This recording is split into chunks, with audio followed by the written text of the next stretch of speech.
So this morning we put a lot of focus on mindfulness meditation. And the reason for that was because it's the foundation. I mean, it's the inner structure of scaffolding. Scaffolding, the particular religion you're part of or the particular style of practice you do, it's just a scaffolding. You are the building inside of that. You are what's being constructed. So I can certainly talk about the Buddhist scaffolding. And in regards to that, always it refers back to, it's about how I'm cultivating myself. I'm going to do something or accomplish something with myself. So there's what's called the graduated path. I presented it not fully in the class yesterday in Juarez, but I want to sort of review that, and then today, because I can do this afternoon, today, and then tomorrow morning, we'll get a full presentation. But what I want to focus on is, you could say, the psychology of our practice. Meaning is that it's not just some religious thing that you beat yourself up with about it. Because some of the teachings are a bit can be a bit like that. It's just sort of, hey, take advantage of your life. But we want to look at it. Okay, well, what would be in doing that meditation? What would be the effect on me? That's the idea of what I would like to review. It's in complete harmony with the traditional teachings. Let's try to make it in very digestible little snippets. So, for those of you that are familiar with the graduated path, it goes through a series of steps. It's called the initial scope of spiritual practice, middle scope, and great scope. And actually, because some of you have studied, you may have sometimes it's called the inferior or inferior, middle, and great. And that's really bad phraseology. I mean, there's a bunch of times where the translations are really bad. But what it really is, it's an initial scope, which is ground one, getting your act together. Step two, being more profound about it, going inside yourself and observing your mind and how it functions and such. That's step two. Step three is arriving at an altruistic feeling that's got a good foundation. That it's not like just, Buddha told me to do it and I should do it because that. No. In Buddhism, we don't do it that way. I mean, yes, if the Buddha said something, think about it and check it up for yourself. But there's no dogma in Buddhism. It's not like you must do this. You are the creator of who you are. So, cultivate yourself well. So what we're going to do from now until tomorrow morning session is we're going to do a review of the graduated path. And if you're not familiar with it, it's what's presented both with Lobsang's group and in the Juarez group. It's sort of the basic of how we present things. But we're going to look at it more, what would be the effect I want on myself? Okay, now, if you're well educated on the graduated path, then I can make slight references so you get the point. But if you're not familiar with it, don't worry. I mean, the material will still be, I think, relevant to your understanding. So, the graduated path is in three scopes: initial, medium, and great. Initial scope is this, as I say, it's the foundation of who am I and how am I living my life. So it's really basic, our foundation. So the first one is called the precious human rebirth. Now, So, if you believe or do not believe in past or future lives, it's not important. You can be a very good Buddhist practitioner without having past and future lives. The only thing that past and future lives would add to you would be a greater scope of what's going on, how life is progressing. Now, actually, I was talking with Rahul about this the other day, and I want to share a few stories. So I was thinking, I'm here to entertain you, okay? So I'm going to entertain you well. At least I hope I am. So, past and future rebirths, because I didn't think I was going to talk about it, but we will. So, in Canada, there's a very famous psychologist, and he's passed away now, and I can't put his name, I'm sorry, but he investigated 2,000 cases of children that remembered their past lives. So he really had a broad spectrum. Of those 2,000 people, he got 200 that were factual. They had a child, they remembered such and such rebirth, They went and they investigated it, and they got it. They got the details that were accurate about it. So he could say, on my research of these people, 200 of them could be factually validated that there was a past life. And this child was the holder of those memories. So interesting. So there's one thing, though, that was really intriguing about it all, and maybe why it's really good you do not remember your past rebirth, is that these 200 kids all died traumatically. That was the big reason they seem to remember their past life. You know? Yeah. Possibly. I don't remember the name right now. But yeah. He's a Canadian psychologist on past risk. If you again Google it, and you'll come up with who it is. And actually, there's some new psychologists that have taken it and moved further along. So it's quite interesting. I only found out about this about 2 years ago, so it was really intriguing for me. So I actually did a presentation. But so some of the stories that were really interesting was that there was one of the more famous ones. Actually, the person even wrote a book. Was a pilot in World War II. And again, I can't remember the names and details of them. Got it in front of me right now. But he was in World War II, 1945, just as they're approaching Japan. And he was on an aircraft carrier and he got shot down. Okay. Then somewhere in 2000, at that point, born into an American family in the Midwest, fundamentalist Christians, okay? Fundamentalist Christians, like very, very, like Quadrano, like that. Anyway, and so by the age of 2, he'd wake up screaming and crying and stuff, and the mom and dad would start to calm him down and things. And then he started drawing pictures of a plane crashing with flames all around it. And he drew this picture again and again. And finally, when he was 3 years old, he had enough to talk. And he said, well, I was, he discussed things. Now, his mom and dad were fundamentalist Christians. There's only one life. God gave it to you, and God will take it away when you die. That sort of view.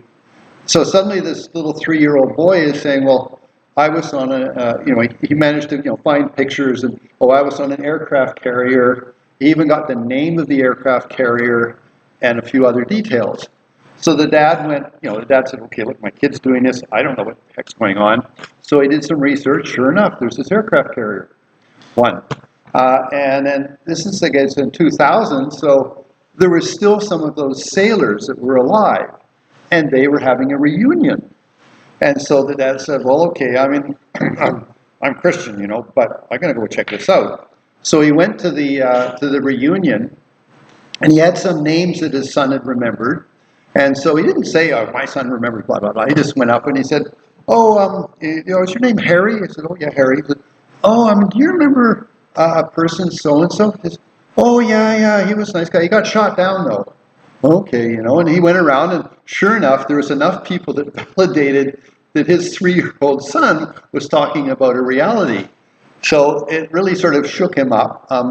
I don't remember all the details. I can't say he stopped being a fundamentalist Christian, but yeah, I would say he broadened his view, put it that way. Anyway, so as it turns out, anyway, it seems quite accurate, and the boy had lots of things. So anyway, at one point, though, and this is the most interesting part, is the mother sort of came and she said, darling, so you died in 1945, now it's 2000, where did you go? Well, I went to heaven. Oh, and now tell me, is God a man or a woman? And now he's 5 years old at this point. This isn't a book. They published a book about it. And he said, no, Mom, you don't understand. God's what you need when you're there. And I thought, wow, that's so cool, because that's very Buddhist, Buddha will manifest as to what you need. So I just thought, okay, yeah. Anyway, so it turns out for whatever, 45 or 50 years, whatever it was, he was in a heavenly realm, and he got to meet God. So interesting. So there's just past lifetime stories, and there's tons of other ones. There's one of the very interesting ones was, there's two that were a thing. One was that there was a boy, And he remembered his past rebirth, and he had a big birthmark on his chest. And what it turns out was that when they investigated it, and then again they pursued it, they found the right situation, they found the thing. He'd been shot in the chest by a shotgun. And here he is in the next rebirth, he has a birthmark right where he got shot. And then they had the person that shot him, they had the autopsy, they had everything, you know, from the statistics of the previous rebirth. And here's this 4 or 5-year-old kid having the birthmark and the memory. Again, sort of, okay, interesting. Then the most interesting one, which really, I think for some of you will leave you a bit surprised. I think it was Burma or Thailand. I can't remember which country it was. Anyway, there was a boy, again, 4 or 5 years old, in a village, I think it was in Thailand. Anyway, and one day a man in the village came to the house of the mother and the father, and the boy said, You killed me. And he said, what you talking about? Anyway, and the boy was old enough to talk, and he says, oh, no, I lived in a cave, and you came with your dogs, and you attacked me, and then you killed me, you know, blah, blah, blah, this story. Anyway, and he said, well, I don't know what the hell you're talking about. And he says, oh, well, yeah, actually, quite a few years ago, I was out with my dogs, and we came across a python. Yeah, pretty big python. And my dogs attacked it, and they were hurting the thing, and so I killed the snake. Anyway, so there is and this is Buddhism. I mean, Buddhism, we believe in this. I'm not saying that you guys need to, but so there's a snake that dies and gets reborn as a human, and the kid remembers who killed him, you know? I mean, this is sort of fun thoughts, okay? Like, So it's not necessary to practice Buddhism with the belief in past and future lives, but it does expand things a little bit to have some sort of like, well, maybe, you know, interesting. I know for myself, I mean, I didn't have any idea about past and future lives, but, you know, when I went through school, I didn't get very good marks. You know, I mean, I got reasonable. I graduated and could have gone to university and such. But when we got to Greek history, I went straight to A. So interested in it. As soon as we moved to Roman history, I went back down.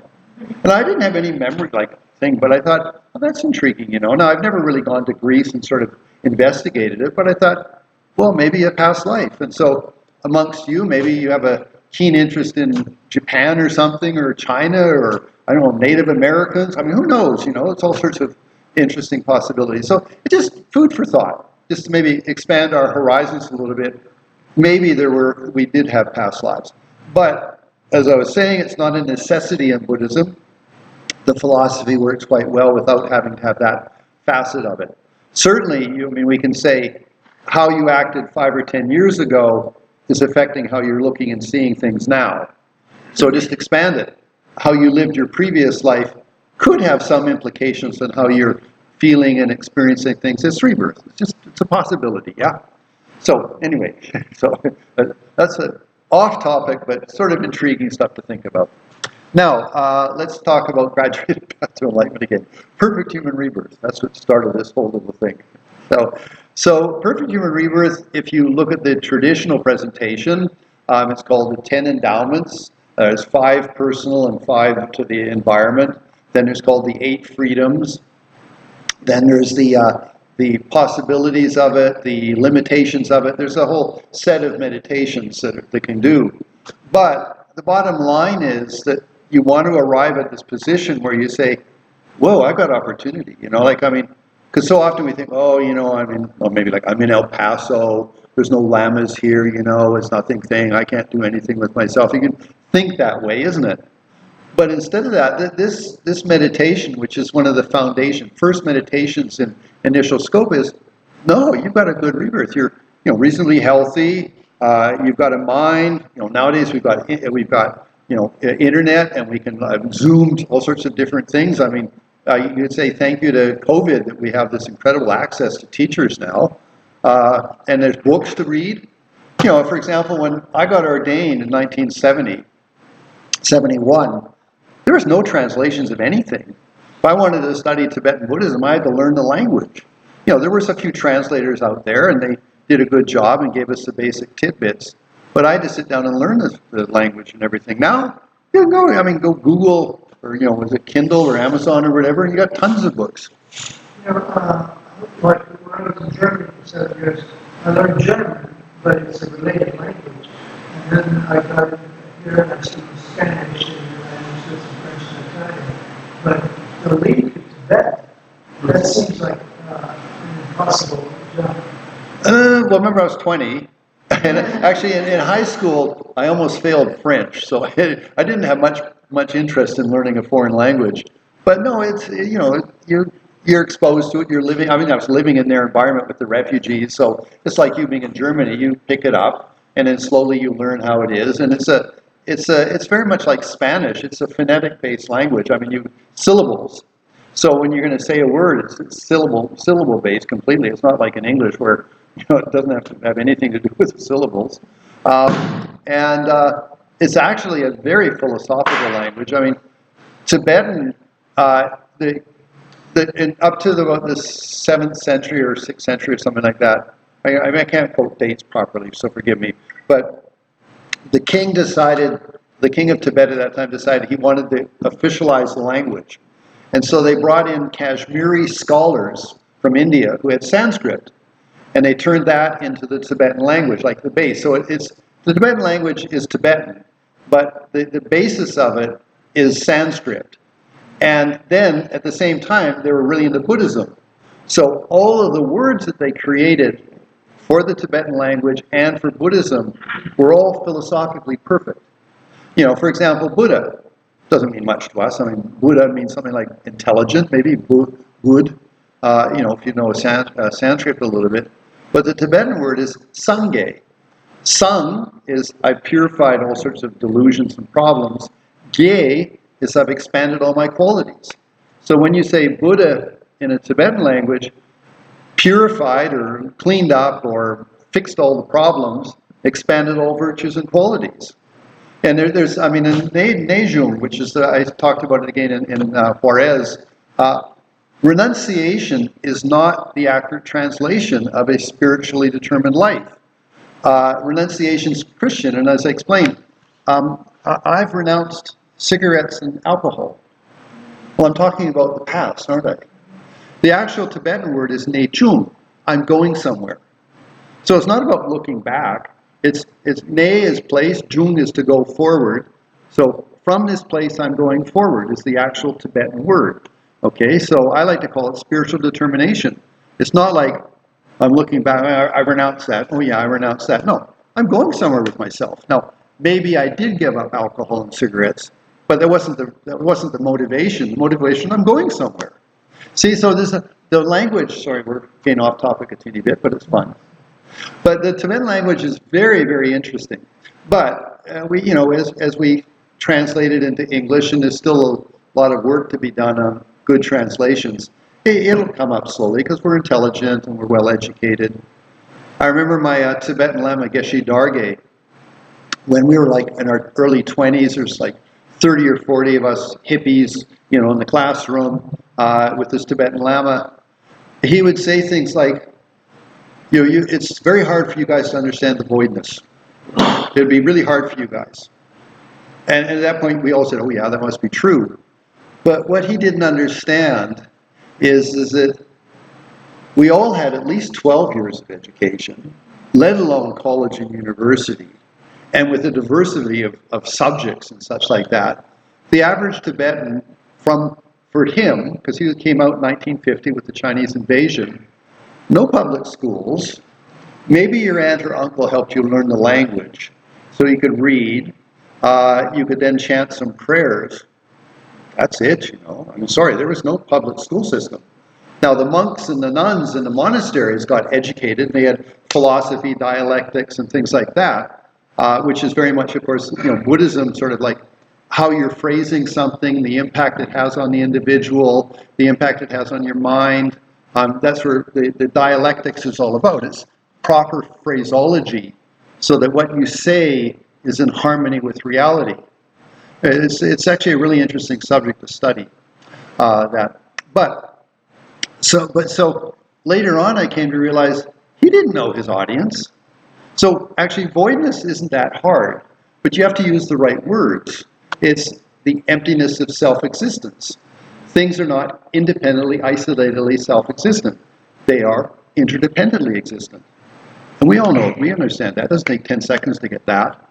The only thing is that it's like when you observe a phenomena and then you label it, what our mind tends to do is exaggerate the phenomena into having some self-existence, and that's considered the error of consciousness. And so therefore we become attached, where we exaggerate and become attached to some things, exaggerate and become angry or upset with other things. But it's because we exaggerated the phenomena, the nature of the phenomena. The phenomena is impermanent, dynamic, it's created by causes and circumstances, it's empty of self-existence. Doesn't mean it's a nothing. It's a dynamic of causes and circumstances. Anyway, we'll get into that tomorrow. I don't want to get too far off subject. We're just in the perfect human rebirth. And which just means I've got potential. I have freedom from lots of things. I've got lots of opportunity. For example, I met the Buddha Dharma. There's a Dalai Lama now. All of those teachings are available. And it's about personal growth, inner growth. So I've got potentiality. So you feel good about yourself. So that's the perfect human rebirth, is getting excited. Hey, I've got opportunity. I can do something. It's not like, oh, poor me, and I'm sad, and I'm lonely, and then nothing's happening. You've got lots of potential, lots of opportunity. I don't want to spend too much time on it. There's more things. So, second step, what's important and not important. Now that actually is impermanence. But what it really refers to is, where are you going to put emphasis? What's important to you? For example, all of our material possessions, they're impermanent. Now, I might put an incredible amount of value on my shirt or my pants. These are nice pants, feel good in them, like that. But the bottom line is that they're impermanent. And, if I died, you'd mostly look at the, throw them in the garbage, But for me, I might live in this little fantasy of, I'm looking so handsome, I'm looking so good, this and that. So, and whether it's that, or maybe I'm driving a BMW, I'm feeling pretty cool, or maybe I'm driving an old beater, Again, isn't it, we reflect off of our materiality, and it sort of creates a little bit of who we are, how we feel about ourselves. It's actually, some of you know Javier he used to work in, was it Dell, or what was it? Delphi. And he retired early, but this is back, 10 years ago, I guess, or something like that. And he said, okay, he retired early, he got paid out, he's really happy, he got into his Buddhist practice, he's living in Albuquerque now. But he said, when people asked him who he was, he says, well, I don't work anymore. And so you can almost say the definition of Javier for our culture was, now he's unemployed. Now what? He was liberated, retired, had a pension. Wow, he had opportunity, It wasn't like, oh, I'm so sorry for you, you're unemployed, So anyway, sometimes we over-validate, I'm driving a BMW, I've got nice clothes, maybe I live in a really good neighborhood. Those things are all impermanent. So what's important and not important? What it is what am I doing with those things? And there's nothing wrong with having a nice house in a good neighborhood and having a nice car and having nice clothes and things like that. But do something constructive and positive with them so that, the big thing, think of it this way. You get to the end of your life, you're lying on your deathbed, and you look around, and I hope so-and-so doesn't get my house. I don't want them to get my inheritance. No way, baby. I worked hard for this, You want to have that sort of headspace? Or you want to sit back and say, wow, this house did a lot of nice things. We invited family to live with us sometimes, and we threw some good parties. We did some good stuff with this house. I feel good about my house. We did some good stuff, Then you die happy, hey, good in my house, like that. Or my, thing, or now, because I'm getting older, maybe some of us are the same age as me, I don't own a heck of a lot. I live in Mexico and I own a few things. But I've already, because somewhere in the next 5 to 10 years I'm going to die, just what happens to guys when they're in their mid-70s, And I'm not sad about it, but I've got a friend of mine, actually it's my friend I talked about, he was another group. Okay. I have a friend of mine who's a cripple. He's got arthritis and stuff, and he's got limited means of livelihood. And one of his things, he does a lot of stuff on the internet. And so I have this really fancy, nice laptop. It's a really high-end one. It's got lots of gigs and stuff like that. So I have a label on the top of it, please give to Cesar. And then I've got another couple things, and as some of them I've labeled, some of them are in my will. But when I look at them, I thought, hey, Cesar's going to be so stoked when he gets that. And so-and-so is going to be really happy when they get that, and this and that. And so it's not like I had to give them away now. And maybe some of you are too young for thinking about this, but I think, hey, I feel good about who I am, I feel happy, so my possessions, even though I don't have to give them away, in my will, they're given away. And so I'm just taking good care of them until I die. Anyway, so again, when I'm lying on my deathbed, I look at my possessions and say, yeah, it's okay. I feel good. I did some good stuff with them, and it's going to go somewhere good. I feel okay. And to be honest, dying's going to suck. I'm not going to be happy when I'm dying, and I don't really know what's going to happen. I mean, sure, okay, philosophically, so let me take a good rebirth, or I'm going to take a rebirth. I don't know if it's going to be good. I better be good. I better do a good job, with this rebirth, whatever. So anyway, that's the point. Then is what's important and not important with the possessions I have. Am I arrogant and whatever about the things I own, or am I a nice guy and I share them and am generous when it's suitable? Then relationships. Relationships. It's not what I'm getting from the person, it's what I'm offering. Again, how do you define that? Well, again, go to your deathbed, and you're lying on your deathbed, and these people show up in front of you, and how do you look at them? You look at them like I hated you, and you always bug me, and I don't want you to get any of my possessions. I'm going to make sure it's in my will, whatever. I mean, it's so ugly when people die in their will, and especially if they're wealthy. Oh, so many issues. Anyway, but so in relationships, it's nice if you were in your deathbed to look at people and say, hey, I did my best, I offered you what I could and supported you and gave you, whatever, I offered you my empathy, my compassion, my wisdom, my friendship, my love. So as you look at them, you feel good about who you are, like who you are in that relationship. So again, what's important and not important? It's not what I'm getting from you, it's who am I and what am I offering to you. So it's again impermanence in relationships. Then there's the impermanence of my body. And again, think of it, we all, get up in the morning, we bathe it, and we cream it, and we shave it, or we brush it, and stuff, and then we feed it a nice breakfast, and then we clothe it really nicely. And in the end, the sucker's going to kill you. One day it's going to kill you. And so, you might say that to live your life in that sort of style is like a dead-end investment. It's not going to go anywhere. So rather than that, again, when you're lying on your deathbed, you can say, hey, body, you did a good job. You're friendly and nice and supportive, and you did some good stuff. Hey, good on you. So adios, But yeah. So again, what's important and not important? It's not like you have to give stuff off and not have any possessions and not have any friendships and not take good care of your body. Going to the gym and stuff. Good, live a long life. Be a happy person. But what's important and not important? What am I doing with my possessions? And it's not I have to give them away, but am I generous or sharing? What's happening in my relationship? It's not what I'm getting from you people, it's what I can offer to you. So I feel good about who I am. And finally, with my body, it's what I'm doing with my body. It's not that I'm pampering it and making it so wonderful and things, feeding it the best of food and everything, and then the sucker dies on me. I like that, I'll take care of you, but I'm not going to take too much care of you.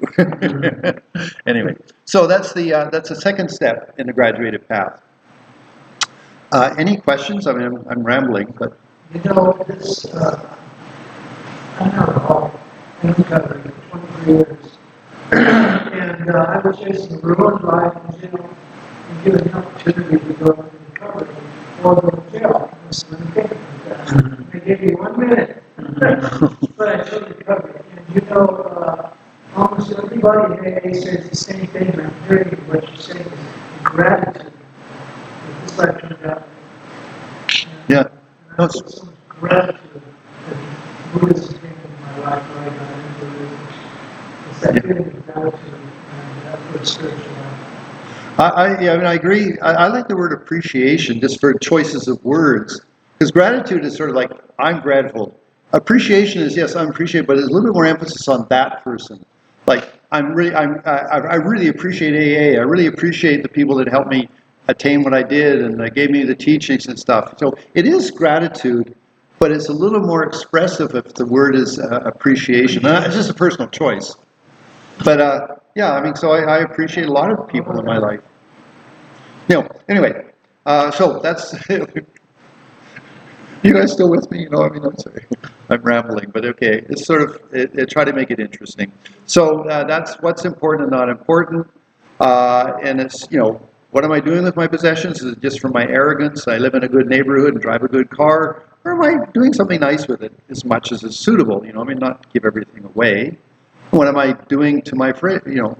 Am I a supportive guy in my relationships? What am I giving to them? And then having a healthy body, feeding it well, and exercising, it's great. Live a long life and do a lot of constructive good things. Okay, so then, like that. That's step number 2. Step number 3 is inspiration. And so when we look at the Buddha, we don't worship the Buddha. We're inspired. The Buddha, again, in Buddhist terms, there's lots of rebirths where he cultivated himself and slowly developed himself over many, many, many rebirths. And finally, he became Siddhartha, a crown prince in northern India. At the age of 28, he renounced that, went off and lived in the forest for a while, took some teachings from 2 different Hindu masters, learned how to meditate, and then learned some philosophy. Then he spent 6 years in a very, very deep retreat. But remember, I mean, it's sort of like if Bill Gates' son, I don't know if he has a son, but let's just say if he had a son, I don't know. But let's say, incredibly wealthy family, could have just coasted and had a good time. Look for the meaning of life. What the hell's the meaning of my life? Like, I have everything I want. I'm Bill Gates' son. But, is it meaningful, And he wanted to find the meaning of life. So that's why he then drops being Bill Gates' son and goes off and, lives in the Oregon coast and meditates. I don't know, whatever. Okay. So Siddhartha was that. He was this crown prince. He was going to be the next king of the country, had everything given to him. And yet, at the age of 28, he was sort of coming up with, okay, he had a really attractive wife. He had already had a son. He was going to become the king of the country when his dad died. A lot of responsibilities on him. And then he'd had every luxury ever given to him. But he didn't have much meaning for him. It's sort of like, okay, I got all of this, but I'm sort of still empty. And that was the big thing. It wasn't like he said, I don't want my wife. No, he said, like, I've got a wife and I don't have I don't know what's meaningful about this. I want to find what's meaningful deeper inside of me. So he would say ran away, but he basically went searching for meaning. And then he spent from 28 to 35, 36 years old, meditating, particularly 29 to 35. He was in retreat, doing lots of very deep meditation. And then finally, he starved himself to death. He had really deep meditations. And he said, okay, it's not working. So then he started eating food again, went under the Bodhi tree, and then he got it. But it's not like he went, had a vision of God or something. He saw reality. And how do we know how good it is? Just take quantum mechanics. Buddhism stands up well to quantum mechanics. Take psychology. Buddhism stands up well to psychology. I mean, Buddhism was just a really intelligent thing. And there's no external creator. I'm the creator. So anyway, Buddha and then I explained this in Juarez, okay, no TV, no newspapers, no cell phones, no radio, and you're wandering around in the country. He's a crown prince, so he's got dignity as he stands there, but he's in rags, and so he comes into a village and he's begging. Okay, hey, this guy's looking pretty interesting, but okay, give him some food, and then he starts talking about getting in touch with yourself. What's the nature of reality? How do we misunderstand reality that creates suffering? Sounds like interesting, but he must have had really big charisma, because then that affected India, and then, India, then China, Japan, Korea, Tibet, Mongolia, Vietnam, Indonesia, Malaysia, all became Buddhist. You have to be some humdinger of a person with no TV, no radio, no newspaper, nothing, that message goes through the whole of Asia. I mean, so it's not like Buddha was like a nobody. He was incredible. Must have been magnificent. I mean, just to meet him was maybe awe-striking. And like I say, he had dignity because he was a crown prince, so he knew how to talk and he knew how to hold himself. But he wasn't, he was talking about getting in touch with reality. So very, very interesting. Anyway, that's inspiration. So when we take refuge in Buddha, we look at him as being someone who's done the path, attained the result, again, in Buddha's terms, from over many rebirths, cultivated himself. I can do the same. I can improve my lot in life and improve this rebirth and improve the next rebirth and such like that. Have you ever considered, I mean, this is again, that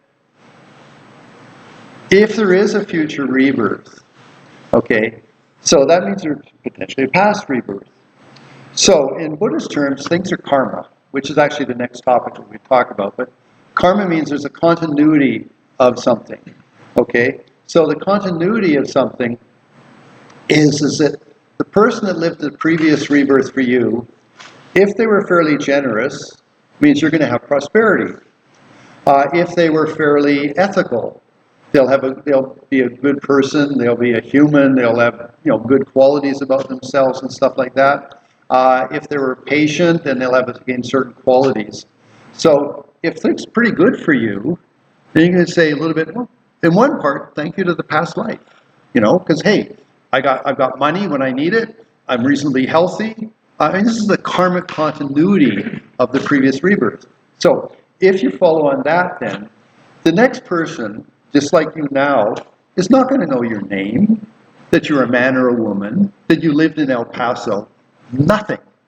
But if you do a good job, well, they're going to have a pretty nice life. They're going to be, like, again, if you're generous, if you're ethical, you're patient, you're a meditator, you look into the reality, you're helpful in the community, then your next rebirth is going to have some nice qualities.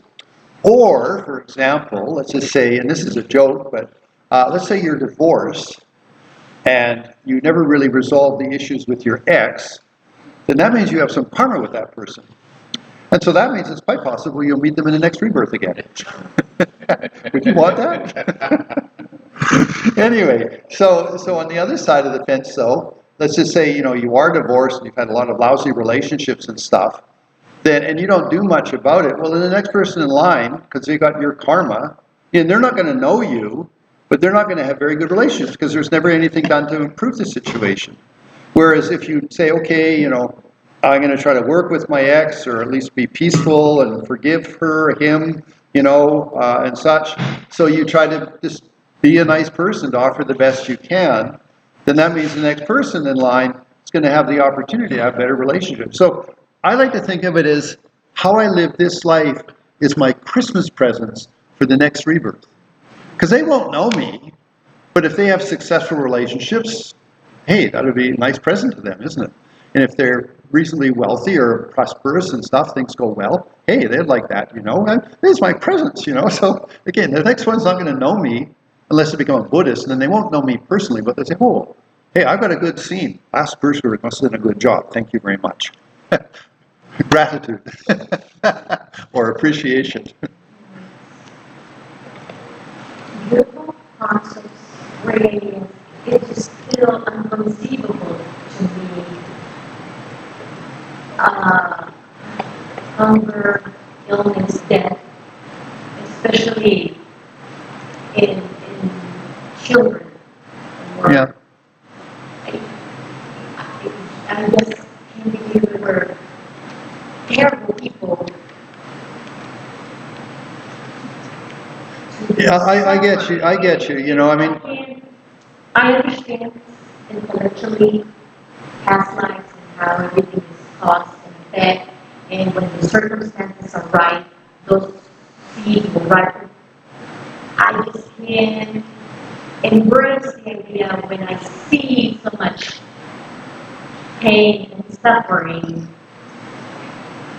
among humans, animals, the environment. So I don't know how to reconcile those two Yep. concepts. I agree with you that it does look, it's difficult, but I used to sort of have a similar set of feelings, but if we look at this human history, okay, Alexander the Great in Macedonia comes marching out of Macedonia into Greece and eliminates 30,000 Greek soldiers in a couple days battle. Then he marches around to the coast of the Mediterranean, comes to the Tyre or something, city, besieges it for a couple of months, finally gets it, takes all of the residents and sells them to Egypt as slaves, et cetera, et cetera, et cetera. And then you can go through history, the Germans invading, or with the Jewish people, and so yes, it's nice to think we're all good, but if you look at human history, human beings are pretty vicious. So I'm not denying what you're saying. It is complicated, but on the other side of the fence, it's not like we have a history of 4,000 years of clean, good activity. Human beings have got a lot of stuff that they've been doing, and so if we're a good person and we're virtuous and we're kind, maybe we were in the right place at the right time and didn't have too much of the problems.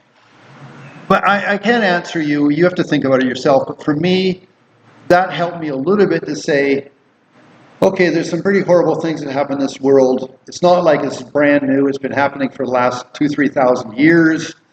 Okay, for me personally, I'm going to be a good person. I'm going to be virtuous. I can do that. For the dynamics, I don't understand. I can't answer for them, but I'll do the best I can in my life. That's the only thing I can say for you.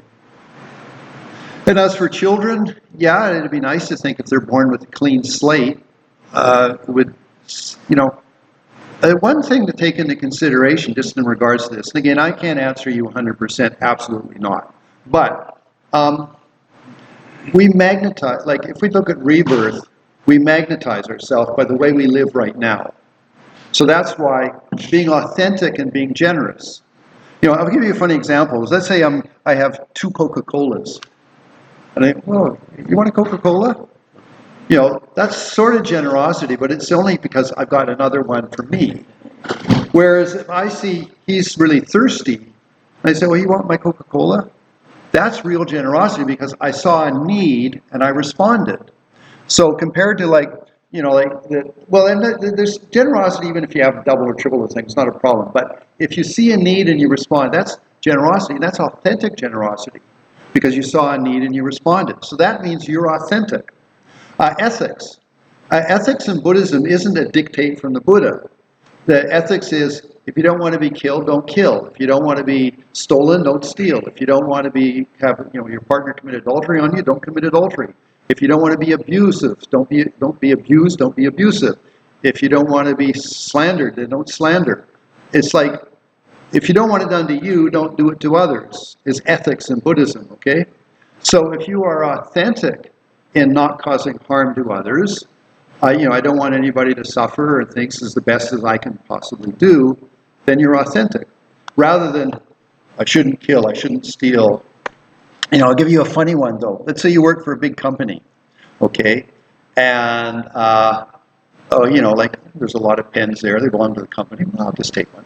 They don't notice, Or another one is that, I've got to do some things for the Dharma Center. I'll use the photocopier. They won't care, That's stealing. It's not freely given, But we don't, I don't steal. But we just did it. It's funny, Anyway, so the point is that, again, respecting other people's property.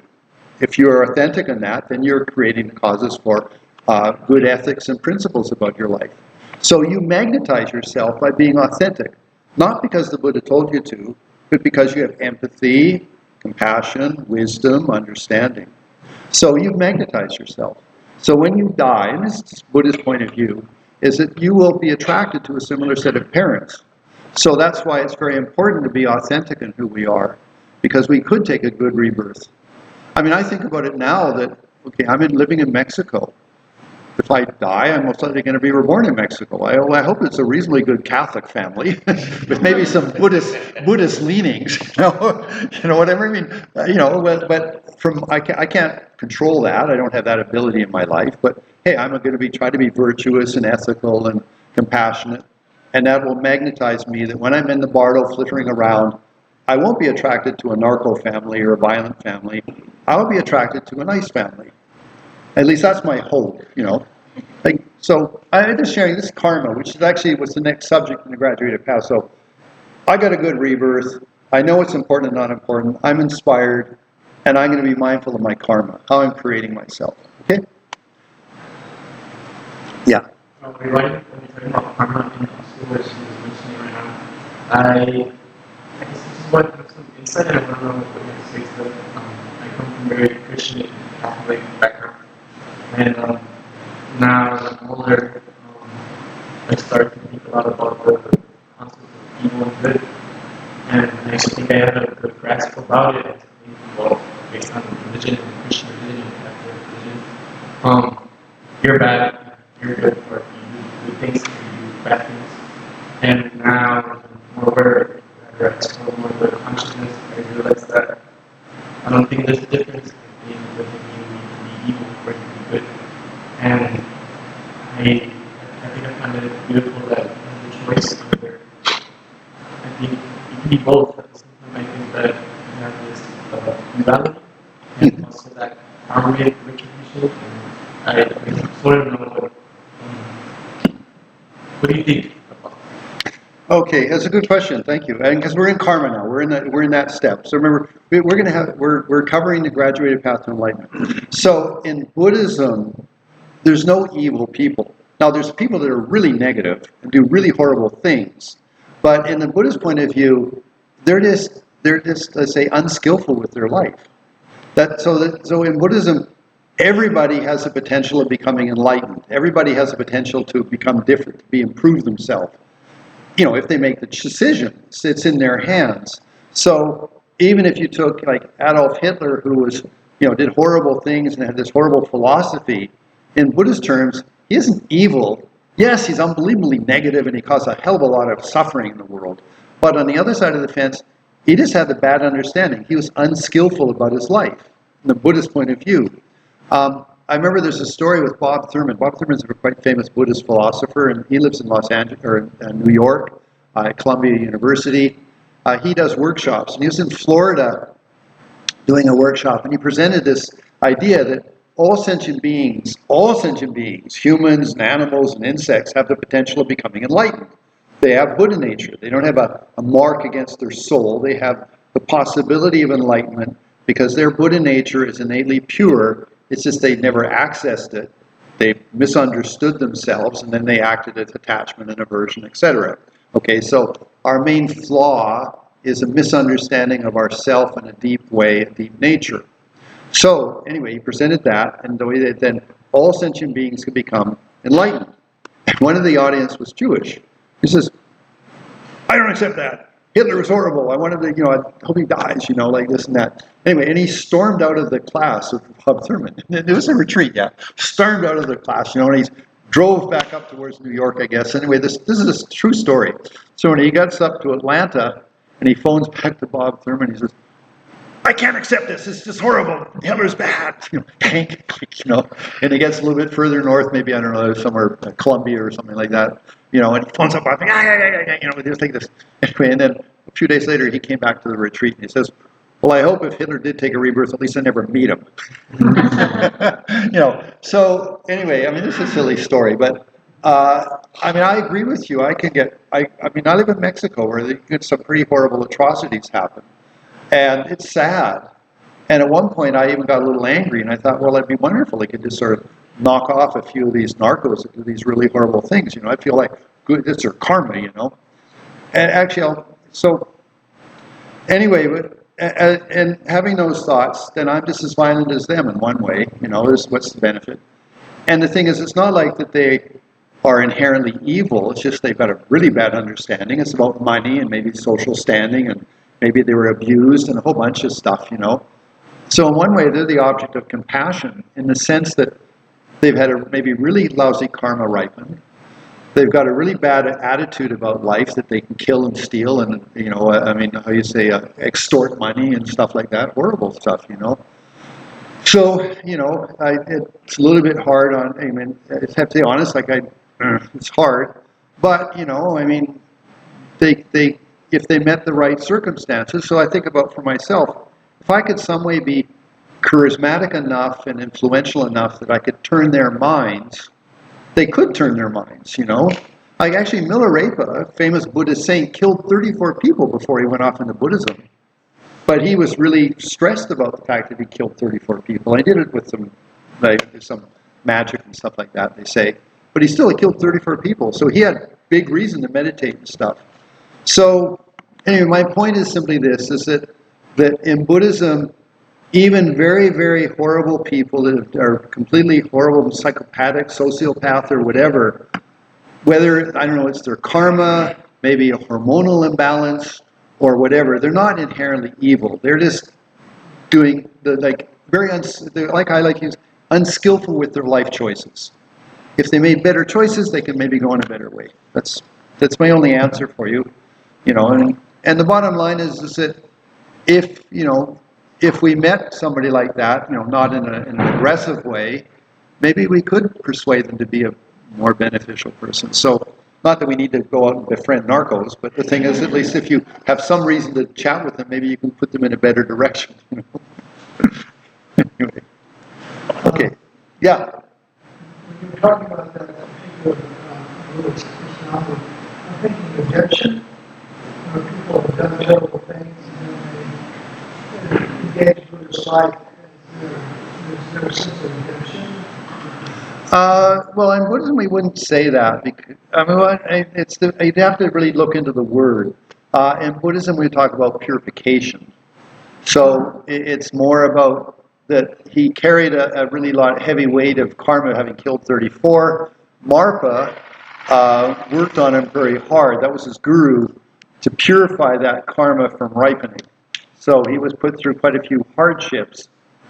You could call that, I guess, redemption or whatever, but in Buddhism we'd call it purification. So it's the way the terms. It's the same thing with how you use the words as to what the impact. So Milarepa purified his karma of having killed people.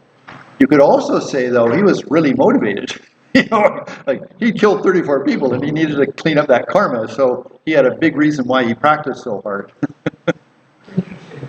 Thank you. Yeah. Okay, so karma.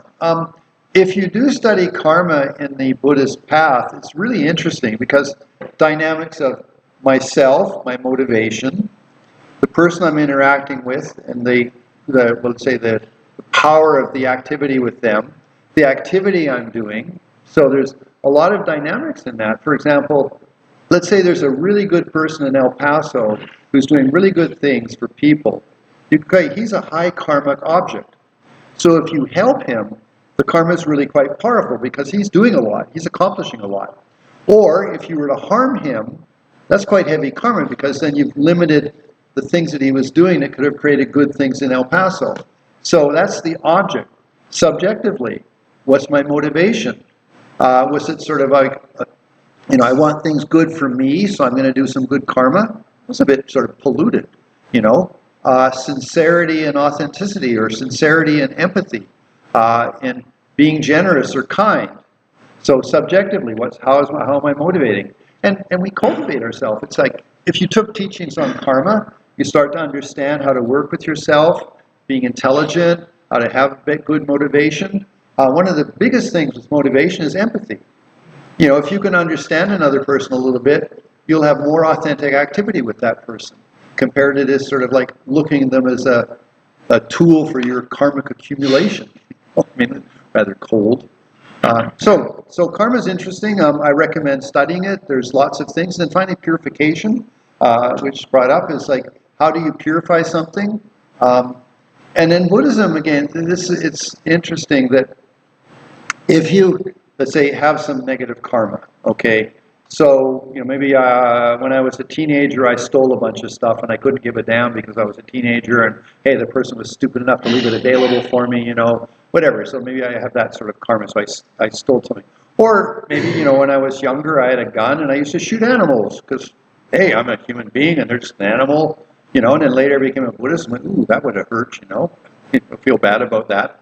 So Stealing means I'm going to have trouble with my money, whether in this or future rebirth, because I'm taking stuff not freely offered. Killing is I'm going to have trouble with my health and well-being, because I've damaged somebody else's life energy. The karma for that is my life energy will be damaged. Okay, this is Buddhist terminology, Buddhist way of looking at it. So let's say I have something like that. So in what's called the 4 powers of purification, and this is all part of karma, by the way, the first thing is regret. Now, it's not guilt. Guilt's a double negative. I killed some animal, and I'm bad. There's 2 things to purify there. In Buddhism, guilt's not a tall, skillful technique. Rather, whoa, that animal died. I'm sorry. I didn't, that was painful for them. I regret that. I don't want to do it again. That's the simplest thing is, I don't want to do that again. I don't want to steal again. I don't want to kill again. I don't want to take alcohol again or something like that. Look at all the messes it made. Horrible, So that's first off is regret, or I just don't want to do that again. Then the second step, it's called purification, the power, is inspiration. You turn your mind in a positive direction. So, for example, in AA, you call on God or Jesus Christ. Same thing in Buddhism, you turn your mind to the Buddha. Buddha is a good guide for us, a helpful for us, a good example. So you take refuge. The third thing you then do is a purification technique. So, for example, if you killed things, offering money to hospitals or clinics or to poor people, that's helping their life energy. So you're doing the opponent of having taken people's life energy away. This is an example. Stealing is it just be careful that you don't steal anything, or if you see somebody. I remember actually I was with my wife on a holiday literally 2 months ago, and we went into a restaurant and ate our meal, and then we walked out, and her wallet had fallen down on the floor. We didn't know. We were halfway down the block, and the waiter came running after us and gave us her wallet back. Credit cards, all sorts of stuff, I mean, I went back and gave the guy $20, because I said, thank you, you saved us a whole bunch of trouble. Anyway, so if, that waiter did some really good karma. He could have said, well, I got some money here, and whatever. No, he was a good guy. So that's really good karma. So again, purification of stealing would be, being generous, being supportive, making sure people don't, lose their money for inappropriate reasons or whatever. So this is the opponent. So the third power, okay, I wish I hadn't done that. I don't want to do it again. It's not I'm bad. I do not want to do it again. I want to be more positive, taking refuge. Doing whatever is appropriate. Now, there's a couple of meditation techniques you can do, like Vajrasattva or other things, but anyway, that's a meditation technique. And finally, dedicating, which is, okay, I dedicate myself not to do that again.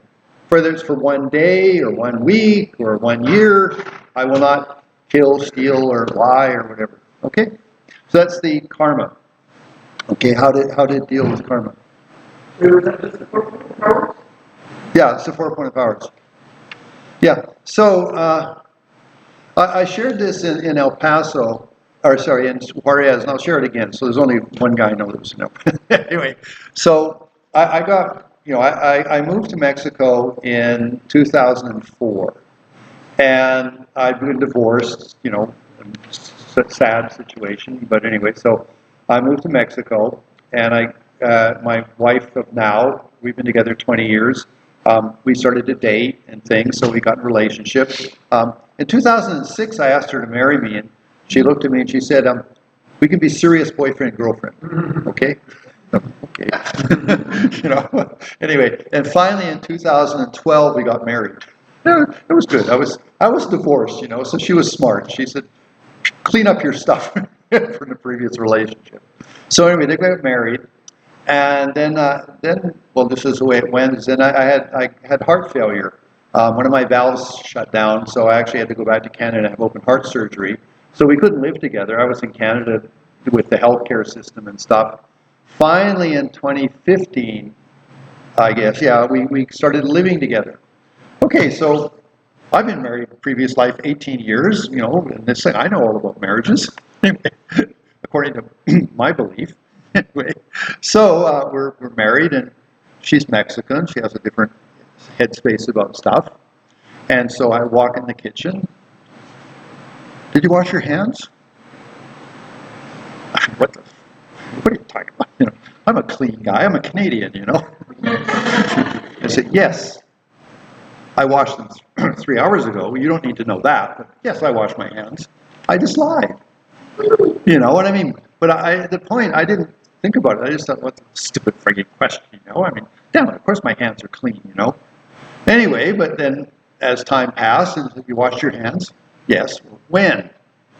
Okay, I'll go to the bathroom, I wash my hands, But what I did was I undermined her faith in me, her trust in me. And that, at a certain point, I suddenly went, what the hell have I been doing, For a stupid thing about washing my hands, I lied a couple times. And then she didn't trust me anymore. And I went, what the fuck, I'm so stupid. And it bugged me, because the thing is, it took quite a long time for her to have trust in me again over something so thing. But you see what I mean? That's karma. Is that we don't think about what we're doing in the sort of more subtle details, but ethics or principles in our life are really important. And if you've got really good principles, people will trust you with their life. Whereas if you're sort of trustworthy and sort of not, and it's interesting, isn't it? And so anyway, I'm just share that because it's in regards to the 4 appointed powers. I lied a silly little lie, didn't wash my hands. I got caught for it, and then I had to pay the price of the person not trusting me. I had to say, no, I want to be in a trustworthy person. I want you to trust me. Damn it, I don't want that you don't trust me. So I turned my mind to being more positive. I washed my hands. my purification preface. And then finally I dedicated. Don't think. And I have a thing now that she asks me anything, I won't lie. I mean, it's like she's got me. I mean, I don't do anything bad. But the thing is, I've got that now. I will not adulterate or manipulate my conversation to protect myself about something very stupid. So it's because I want that authenticity about myself. So I'm just sharing with you things, because hey, we're lay people, we have stuff happen in our lives and stuff. So I think it's important that we have some sense of clarity. So, questions, commentaries? Yeah, a nice loud voice, please. I have a question, but it's off topic. Is it short or long? I think so. Okay. You said you made that, right? Okay, the Lama that will control, I don't know, of his mind. When you are approaching, there was certain feeling of a strong mind. How is the question, sorry? I didn't hear the question perfectly. Yeah, okay. When you approach the Dalai Lama, significa you, I would say, purified or real strong mind, real clean. Yeah. When you approach him because of your energy, did you feel his energy? Basically, kind of like that. Well, I have a lot of, I love the Dalai Lama. I think he's a great person. I know him personally. When I met him, he was 35 years old and I was 20. And it was very easy to be with him. And I used to try to visit him every year, so at least he knew me. In the last 15 years, it's impossible. I mean, now it's, I couldn't even begin. I mean, though I've been, so many years, I know most of the Tibetan in the office and everything. It's just not possible to see him anymore. So on one side, that's, His Holiness is 87 years old now, so yeah. On the other side, no, he's a very special person. I mean, as someone to embody compassion, I'll give you an example. You're the Dalai Lama, you escaped from Tibet, Chinese invasion, but you're the God King of Tibet. Okay, so Tibetans come out of Tibet, and it's not like it happens once a year. Literally every other day for the next 10 years of your life, Tibetans get an audience with you. they burst into tears and they cry, my father got murdered by the Chinese, my daughter got raped by the Chinese, my country's been destroyed, they've, all of the and it's not like once in a while, I couldn't say every day, but at least once a week for 10 years, and you're the guy that's being talked to. And that'd be really hard. And and His Holiness is sensitive. He's a very nice man. And they're not just sort of that. They're crying and weeping. And this is the God King of Tibet, so they're putting a lot of energy on him. That must have been really hard. But he said, actually, he was asked this question. He said, what saved me was my compassion. One is, yes, I have compassion for them, but I didn't think of the Chinese with hatred. I thought of them that they're just really doing a bunch of unskillful actions. So actually, I have compassion for he said, I have compassion for the Chinese, for the atrocities they do them thinking they're doing something good, but they don't understand things. So I would say sorry for them, I feel compassion for them. And he said, that's what's protected me all these years, that I've been the person that should solve the problem. So, I don't know, just in that alone, I have a huge feeling for His Holiness. He could have been angry and let's attack them and let's sort of get, somebody to invade Tibet and take it over for us again. Could have done that. I know we talked about peace, forgiveness, compassion, and it's not like small things, it's huge, So Dalai Lama is a very precious man. So I would, on the basis of just having been with him, he's a very nice man, that the way he's lived his life is very praiseworthy. Okay? So, yeah. Depending on the, and I'll use the word severity, depending on the severity of your, one's unskillful means of body, speech, and mind, are there levels of purification of the mover without the sadhana? For example, are there levels of purification measured to the severity of unskillful? Yeah, when I was young, I used to go fishing and hunting, because I was brought up on a farm. So that's, there's nothing wrong with that, fishing and hunting. I never really shot anything big, but I, had a gun and things like that, because it's Canadian culture, farm life. And later, when I became a monk, I felt really bad about that. I think, I wasn't guilty, but I felt bad. I felt sorry for, I thought some of the animals that I killed, and I thought, wow, that was, Java, you're really insensitive, horrible. I didn't like that. So anyway, but at that point, I'd done some purification practices and stuff. So I went to Lama Zopa Rinpoche, and I asked him, I said, look, and when I was young, I used to do these sorts of things, and I would never do it now, but what have you got to say? And he said, well, if you're a monk, you've got a sincere change of heart, you've done some retreats and things like that of purification. So I says, most likely you purified that now, it's not going to repeat. And he said, if you haven't totally purified it, it'd be something like you'll twist your ankle or you'll break an arm or something, which would be the purification of that final little bit of karma that was the residue of having maybe killed things, and stuff like that. So that was his comment. As for purification, one of the best places to see a sign of it is in your dreams. And that's very common. For example, there's a retreat called Vajrasattva. It's a purification retreat. It's quite a long mantra, and it's got the 4 opponent powers that we talked about and stuff. If you do that retreat, even not specifically picking some negativity that you've done, but just sort of purification, you're filled up with good energy, may I be of benefit, I'm interdependent with the universe, things like that. With those sorts of thoughts and that meditation retreat, it takes about 3 months if you do it properly. You'll have some dreams. So the dreams would be, for example, climbing a mountain, eating clean food, having a shower, going to the bathroom, being with holy people, like maybe with the Dalai Lama or some teachers or something like that. All of those would be the signs that you've actually are purifying. And it could be that you even, for example, have a rather specific dream about a purification.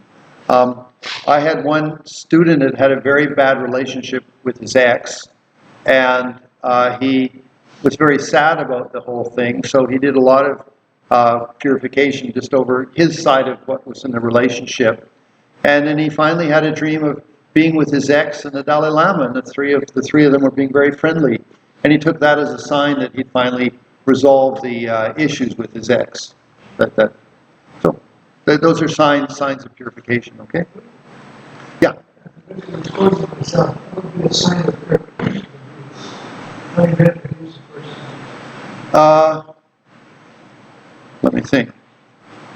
Well, okay. I mean, well, let's talk about it in the 4-point part. So, I wish I'd never done that. It's not I'm bad. It's just I will. I like to phrase it that way. I will not do that again. That's like a decision. It's not like, oh, I'm bad. No, I will not do that again. That's one. Two, I'm inspired. Buddhas and bodhisattvas are nice guys. I want to be a nice guy. Okay, so you're inspired. You want to move forward. If you wanted, like Om Mani Padme Hum would be a mantra of compassion. You familiar with Om Mani Padme Hum, the mantra?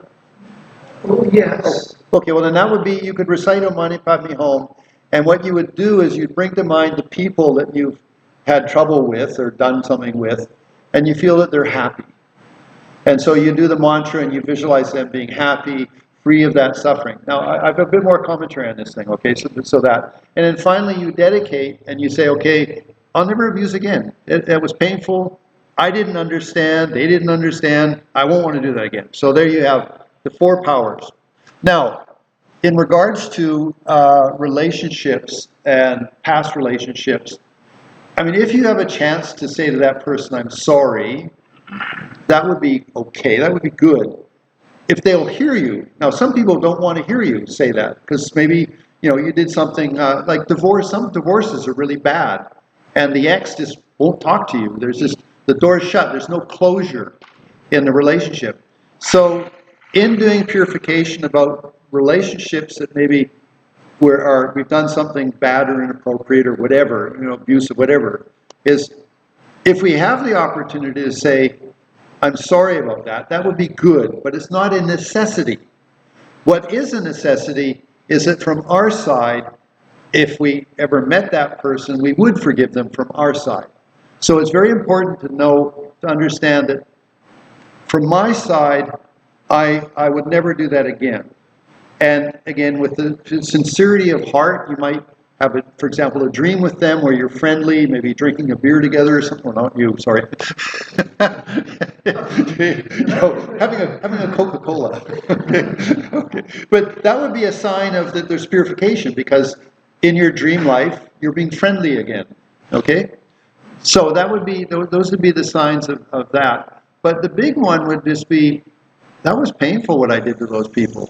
Same for me. I killing animals. I remember that at one point I shot a bird and it flew away, and that means I hadn't killed it. And I thought, and this is when I was young. I was still in the farm, and I thought that was really bad, because he's suffering, and that stopped me. Actually, that was the last time I ever shot the gun, because I realized that I'd caused pain to that animal. So I'm just sharing that. So for yourself, then, just that in your heart, just to say, well, that was painful. I never want to do that again. I will not do that again. Which maybe it's the same thing. Then that would be purification. And I mean, most likely when you did it, you didn't know any better. There's a bunch of circumstances around it, so you can't really be mi culpa, like I'm bad. I didn't understand. I mean, I didn't understand that animals actually like to live. I just thought there's something out there, So it's not to be, we shouldn't be too hard on ourselves. But we want to create the karma of not repeating that. That's for sure. Okay? Sure. Okay, back first. What about having an abortion? That one's painful, yeah. I know several women that carry that with themselves for a long time. What I've heard of a Tibetan Lama that said basically, you can bring to mind the child that was trying to take the rebirth. I mean, it's how you phrase things. So someone came along and said, "Oh, you're a good option. I want a rebirth with you." And then you say, "No, it's not appropriate for whatever reason," thing like that. So they didn't get the rebirth. Okay. So then you just say, you bring to mind that person that was trying to take the rebirth, and you just wish them well. Like, you say, yeah, there was these circumstances. It wasn't just I'm so sorry for that. Like, I regret that. And may you take a good rebirth. That's the thing. So you send love to that person, wherever they've taken a rebirth. And I mean, it's within yourself, but it's definitely it's an effective way to deal with it, because what you want is love. And so you want to repair love in that case, especially for a woman, very deep feeling of love. I mean, we'll both cry in a few minutes if we keep talking, so we won't go much further, okay? But yeah, and again, mantra like Om Mani Padme Hum or Tara mantra, it's a good tool to add to that because it makes it a little more powerful for you. Asking the Buddhas to help that person in their future rebirth, things like that. Okay. When you say the Vajrasattva ceremony take 3 months, I always thought it was just a session you do, and then it's kind of, what is it? What's the 3 months? Okay. First off, so we're sort of a casual group. Okay, so I'm mostly answering questions now. So Vajrasattva retreat, if you have the time and you have the financial means for it, a 3-month retreat would be about the average amount of time you need to do a Vajrasattva retreat. That's the normal. Like, I did it because when I was a monk, I mean, I had the opportunity. I was a monk and I could do those things. My first retreat took 3 months, and in the second retreat, I squeezed it down to 2 months. But I have to say it wasn't a good retreat because I was doing it too fast. So 3 months is a nice retreat for purification of Vajrasattva. Okay. Now, if you don't have the time or the money or the circumstance for it, then do as much as you can, like 100 a day, 100 mantras a day or whatever, it's fine. I mean, you can be just as sincere, it's just you have to work and do things. So,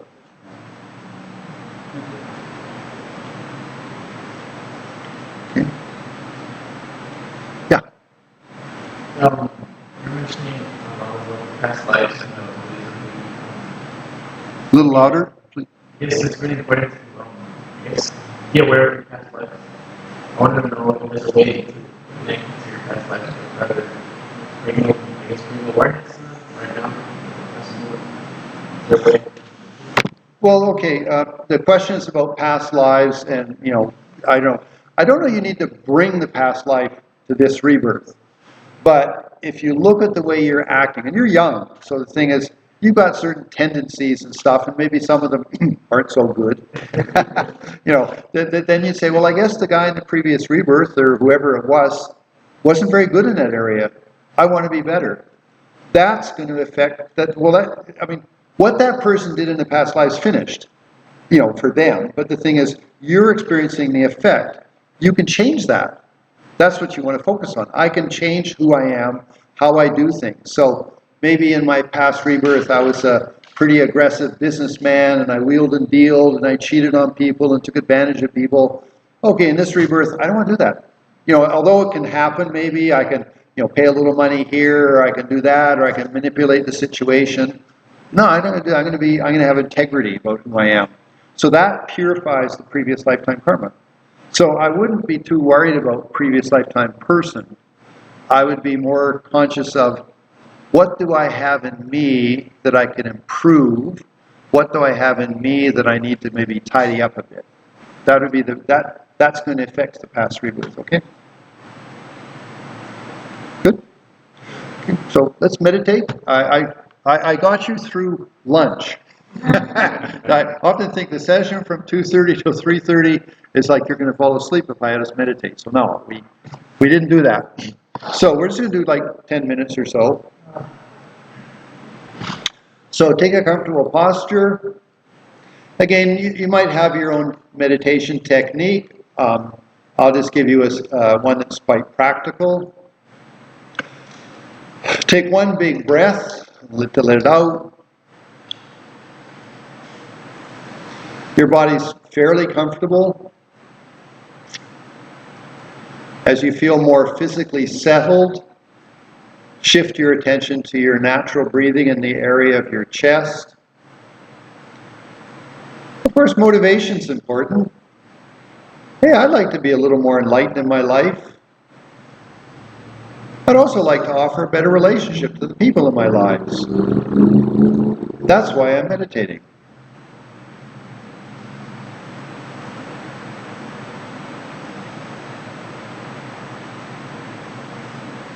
Our breathing is natural, and we hold our attention to the movement or the sensations of our chest as we inhale and exhale.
When we catch ourselves thinking about something, just say, this is my time for meditation. I'll think about that later.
Bringing our awareness to our breathing. Bring your meditation to a positive conclusion by the effort in my meditation. I dedicate it to a more enlightened life. And I offer that for the benefit of all.